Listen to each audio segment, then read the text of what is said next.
Welcome to my channel நண்பர்கள் அனைவருக்கும் வணக்கம். சிக்கன் கோலா உருண்டை செய்கிறதுக்காக சிக்கன் 1/2 கிலோ இந்த மாதிரி கடையிலேயே கொத்தி வாங்கிட்டு வந்துட்டேங்க. நீங்கள் கைமாவுக்குன்னு சொன்னீங்கன்னா இந்த மாதிரி கொத்தி கொடுத்துருவாங்க. வாங்கிட்டு வந்துட்டு நல்லா நம்ம அலசி எடுத்து வச்சுக்கலாம். தண்ணி இல்லாமல் நல்லா பிழிஞ்சு எடுத்து வச்சுக்கோங்க. இப்போ ஒரு மிக்ஸி ஜாரில் சிக்கனில் கொஞ்சம் கூட தண்ணி இல்லாமல் சின்ன மிக்ஸி ஜாராக எடுத்துகிட்டு 2 தடவை நம்ம நல்லா கிரைண்ட் பண்ணி எடுத்துக்கலாங்க. கொஞ்சம் கூட தண்ணி சேர்க்கக்கூடாது. இந்த மாதிரி தண்ணி இல்லாமல் நல்லா சுற்றி வடைக்கு மாதிரி நம்ம எடுத்துக்கணுங்க. ஒரு பவுலில் சேர்த்துடலாம். மீதி இருக்க சிக்கனையும் இதே மாதிரி தண்ணி இல்லாமல், தண்ணி இருந்துச்சுன்னா நல்லா பிழிஞ்சிட்டு மிக்ஸி ஜாரில் சேர்த்து நல்லா கிரைண்ட் பண்ணி எடுத்துக்கோங்க. ஈவினிங் ஸ்நாக்ஸ் மாதிரி கூட நீங்கள் குழந்தைங்களுக்கு கொடுக்கலாம். இல்லை அப்படின்னா ரசம் சாதத்தோட பக்கத்தில் இந்த சிக்கன் கோலா உருண்டை வச்சு கொடுத்தீங்க அப்படின்னா ரொம்பவே நல்லா இருக்குதுன்னு, கூட்டு பொரியல் எதுவுமே வேண்டான்னு சொல்லி இதே வச்சு சாப்பிட்ருவாங்க. குழந்தைங்களுக்கு கையில் ஸ்நாக்ஸ் மாதிரி கொடுத்துட்டிங்க அப்படின்னா ரொம்ப நல்லா இருக்குதுன்னு சொல்லி டொமேட்டோ சாஸோட பக்கத்தில் சாப்பிட்டுப்பாங்க. இப்போ மீதி இருக்க சிக்கனையும் இந்த மாதிரி நல்லா மிக்ஸி ஜாரில் கிரைண்ட் பண்ணி எடுத்தாச்சுங்க. மிக்ஸி ஜார்லேயும் தண்ணி இருக்கக்கூடாது, சிக்கன்லேயும் நம்ம தண்ணி இல்லாமல் இந்த மாதிரி வடிச்சிட்டு கிரைண்ட் பண்ணிக்கிட்டோம் அப்படின்னா தான் கோலா உருண்டை நல்லா சூப்பராக வரும். இப்போ சிக்கனுக்கு தேவையான அளவுக்கு உப்பு சேர்த்துக்கலாம். 1 ஸ்பூன் அளவுக்கு மஞ்சள் தூள் சேர்த்துக்கோங்க. சில பேர் வெங்காயமும் சேர்த்து அரைப்பாங்க. அந்த மாதிரி அரைச்சிங்க அப்படின்னா சீக்கிரம் தண்ணி விட ஆரம்பிச்சிடும். அதனால் தனியாக சிக்கனை மட்டும் கிரைண்ட் பண்ணி எடுத்துக்கோங்க. மிளகாத்தூள் உங்கள் காரத்துக்கு ஏற்ற மாதிரி சேர்த்துக்கோங்க. நான் 1.5 ஸ்பூன் அளவுக்கு மிளகாத்தூளும் கலருக்காக காஷ்மீரி சில்லி பவுடர் 2 ஸ்பூனும் சேர்த்துருக்குறேன். காஷ்மீரி சில்லி பவுடர் உங்களோட ஆப்ஷனல் தான். தனி மல்லித்தூள் 1 spoon சேர்த்துருக்குறேங்க. Homemade garam masala 1/2 spoon அளவுக்கு சேர்த்துக்கோங்க.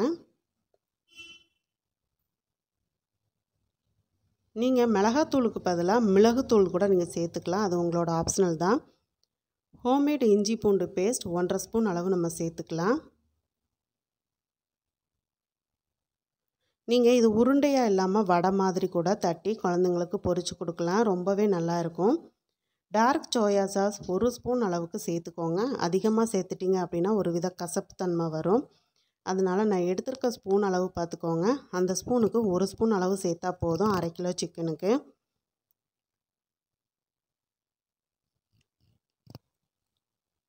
இது கூடவே நல்ல கிறிஸ்பியாக அந்த கோலா உருண்டை வர்றதுக்காக கார்ன்ஃப்ளவர் மாவு எடுத்துக்கோங்க.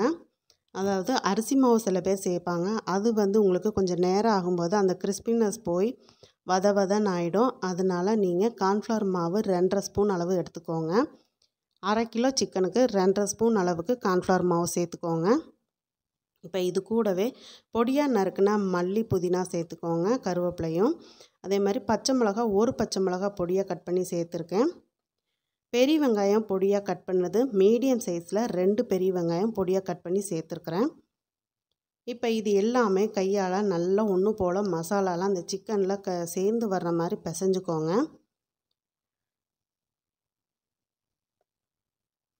இதை நீங்கள் இப்படியே கூட நீங்கள் பக்கோடா மாதிரி கூட நீங்கள் எண்ணெயில் போட்டு பொரித்து கொடுக்கலாங்க, ரொம்பவே நல்லாயிருக்கும். ஆனால் நீங்கள் இதே மெத்தடில் இந்த சிக்கன் கோலா உருண்டை நீங்கள் செஞ்சு வீட்டில் கொடுத்துட்டு குழந்தைங்களுக்கு என்ன சொல்கிறாங்கங்கிறத ஃபீட்பேக்காக என்னோடய கமெண்ட் பாக்ஸில் சொல்லுங்கள். தொடர்ந்து நம்ம சேனலுக்கு சப்போர்ட் பண்ணுங்கள், சப்ஸ்கிரைப் பண்ணுங்கள்.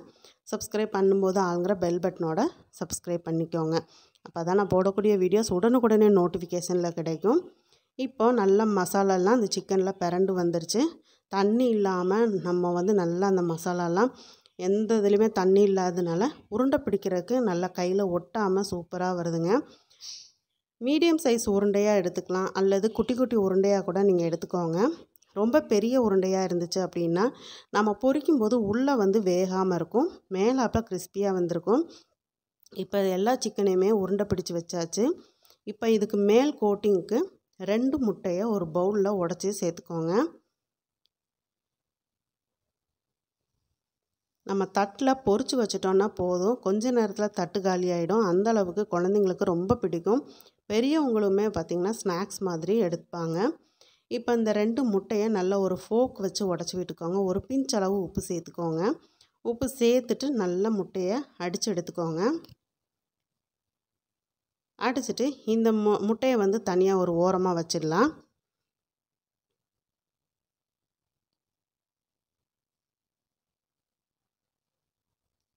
இப்போ மேலே வந்து ஒரு கிறிஸ்பியாக இருக்கிறதுக்காக ப்ரெட் எடுத்திருக்கேன். ஒருவேளை உங்கள்கிட்ட ப்ரெட்டு இல்லை அப்படின்னா நீங்கள் ரஸ்க் பாக்கெட் கூட ஒரு 10 ரூபா பாக்கெட் வாங்கினீங்கன்னா போதும். நான் வந்து ஒரு 3 ப்ரெட், பெரிய ப்ரெட்டாக இருக்கிறதுனால ஒரு 3 ப்ரெட் எடுத்துருக்கிறேன். இதை அப்படியே ட்ரையாக இருக்கிற மிக்ஸி ஜாரில் போட்டு நல்லா ஒரு சுற்றினோம்னா நல்லா பவுடர் ஆயிரும். இந்த ப்ரெட்டு தூளில் நம்ம அப்படியே கோட்டிங் பண்ணிவிட்டு நம்ம பொரிக்கும்போது இன்னுமே நல்லா கிறிஸ்பியாக இருக்கும். கடையில் இந்த மாதிரியெல்லாம் கிறிஸ்பியாக இருக்கிறதுனால தான் குழந்தைங்க பெரும்பாலும் கடையில் வாங்கி சாப்பிடணுன்னு ஆசைப்பட்றாங்க.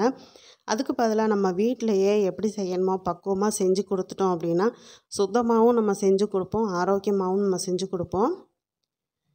இப்போ இந்த ப்ரெட்டு தூள் கூடையே நம்ம 1 ஸ்பூன் அளவுக்கு கார்ன்ஃப்ளவர் மாவு சேர்த்துக்கலாம். ஏன்னா அந்த ப்ரெட் தூள் வந்து எண்ணெயில் உதிர்ந்து போகாமல் இருக்கும். இப்போ மிக்ஸி ஜாரை க்ளோஸ் பண்ணி நல்லா பவுட்ரு பண்ணி எடுத்துக்கலாம். பாருங்கள், இந்த அளவுக்கு நல்லா பவுட்ரு பண்ணியாச்சு. இப்போ இது ஒரு தட்டில் நம்ம இப்போ சேர்த்துடலாம். இந்த மாதிரி ஒரு அகலமான ஒரு தட்டில் நம்ம கொட்டியாச்சு. இப்போ கடாயில் எண்ணெய் விட்டு சூடு பண்ணிடலாங்க. எண்ணெய் சூடு பண்ணுற பக்குவம்னு பார்த்திங்கன்னா நம்ம வந்து குலாப் ஜாமுனுக்கெல்லாம் எண்ணெய் ஹீட் பண்ணுவோம் பார்த்திங்களா, அந்த பக்குவம் இருக்கணும். ஏன் அப்படின்னா அதிகமாக எண்ணெய் சூடாயிருச்சு அப்படின்னா மேலே வந்து சிக்கன் கோலா உருண்டை வந்து மொறுமொறுன்னு இருக்கும், உள்ளே வெந்திருக்கவே செய்யாது. ரொம்பையும் லோவாக ஆயில் சூடே இல்லாமல் இருந்துச்சுனாலும் உங்களுக்கு அதிகமாக எண்ணெய் குடிக்க ஆரம்பிச்சிடும். கோலா உருண்டை வந்து சதன்னு இருக்கும். அதனால மீடியம் ஃப்ளேமில் வச்சுட்டு மீடியமான ஹீட்டில் எடுத்து வச்சுக்கோங்க. இப்போ உருண்டையை எடுத்து அந்த முட்டையில் அப்படியே டிப் பண்ணுங்கள். இந்த மாதிரி டிப் பண்ணிவிட்டு அந்த ப்ரெட் தூளில் அப்படியே பிரட்டி விடுங்க. பிரட்டி விட்டுட்டு இப்போ எண்ணெயில் அப்படியே சேர்த்துருங்க. இந்த மாதிரி ஒரு தடவை பொரிக்கிறதுக்கு ஒரு 7-8 உருண்டைகளை இந்த மாதிரி நம்ம முட்டையில் டிப் பண்ணிவிட்டு ப்ரெட் தூளில் அப்படியே ஒரு பிரட்டி விட்டுட்டு எண்ணெயில் சேர்த்துடலாங்க. எண்ணெயில் சேர்த்த உடனே நீங்கள் பிரட்டி விடாதீங்க. உங்களுக்கு இந்த சிக்கன் கோலா உருண்டை பிடிச்சிருக்குதான்னு கமெண்ட் பாக்ஸில் சொல்லுங்கள். மறக்காமல் பிடிச்சிருந்துன்னா லைக் பண்ணுங்கள், நண்பர்களுக்கு ஷேர் பண்ணுங்கள். நம்ம சேனலை சப்ஸ்கிரைப் பண்ண மறக்காதீங்க. சப்ஸ்கிரைப் பண்ணும்போது ஆளுங்கிற பெல் பட்டனோட சப்ஸ்கிரைப் பண்ணிக்கோங்க. தொடர்ந்து சப்போர்ட் பண்ணுங்கள். இது வரைக்குமே நம்ம சேனலை சப்ஸ்கிரைப் பண்ணி சப்போர்ட் பண்ணிகிட்ருக்கிற எல்லா ஃப்ரெண்ட்ஸ் அண்ட் ஃபேமிலிக்குமே ரொம்பவே நன்றி. இப்போ நல்லா ஒரு பக்கம் மொறுமொறுன்னு வெந்துருச்சு. இந்த டைமில் நம்ம திருப்பி விடலாம். மீடியம் ஃப்ளேம்லேயே வச்சு இந்த மாதிரி தேவையான அளவுக்கு உருண்டைகளை போட்டு பொரித்து எடுத்துக்கோங்க. சண்டே இந்த மாதிரி சூப்பராக ஈவினிங் ஸ்நாக்ஸ் கேட்டால் கூட சிக்கன் வாங்கிட்டு இந்த மாதிரி ட்ரை பண்ணி பாருங்கள். ரொம்பவே சூப்பராக இருக்குதுன்னு சொல்லி எனக்கு உனக்குன்னு ஒரே நிமிஷத்தில் தட்டு காலியாகிடும். சுவையான சிக்கன் கோலா உருண்டை சூப்பராக ரெடி ஆகிட்டுருக்குதுங்க. பார்க்கும்போதே உங்களுக்கு தெரியும், பார்க்குறக்கே எவ்வளோ கிறிஸ்பியாக சூப்பராக இருக்குது அப்படின்னு. ரசம் சாதத்தோட பக்கத்தில் 4 உருண்டைகளை கோலா உருண்டைகளை கொடுத்துட்டிங்க அப்படின்னா ரசம் சாதத்தோட சூப்பராக வச்சு சாப்பிட்டுப்பாங்க. இதே மாதிரியே நம்ம அடுத்தடுத்து உருண்டைகளை நம்ம போட்டு பொரித்து எடுத்துக்கலாம்.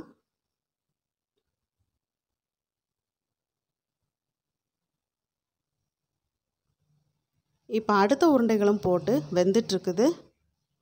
ஏற்கனவே எடுத்து வச்ச கோலா உருண்டை சாப்பாடுக்கு ரெடி ஆகிடுச்சுங்க. இன்றைக்கி எங்கள் வீட்டில் சிக்கன் கிரேவிங்க, அதுவும் புது மெத்தடில் இன்றைக்கி மசாலா வறுத்து அரைச்சிருக்கேன். அது அம்மாவின் கையளவு சோறு சேனலில் வீடியோவாக போட்டிருக்கிறேன் பாருங்கள். சாப்பாடு, அப்புறம் ரசம், சிக்கன் வந்து தேங்காய் வறுத்து பவுட்ரு பண்ணி செஞ்சது ரொம்ப சூப்பராக இருக்கும். எனக்கு அரிசி உளுந்து சோறுங்க. இதுதான் இன்றைக்கி எங்கள் வீட்டு லஞ்ச் ரெசிபி. மீண்டும் அடுத்த வீடியோவில் சந்திக்கிறேன். நன்றி, வணக்கம்.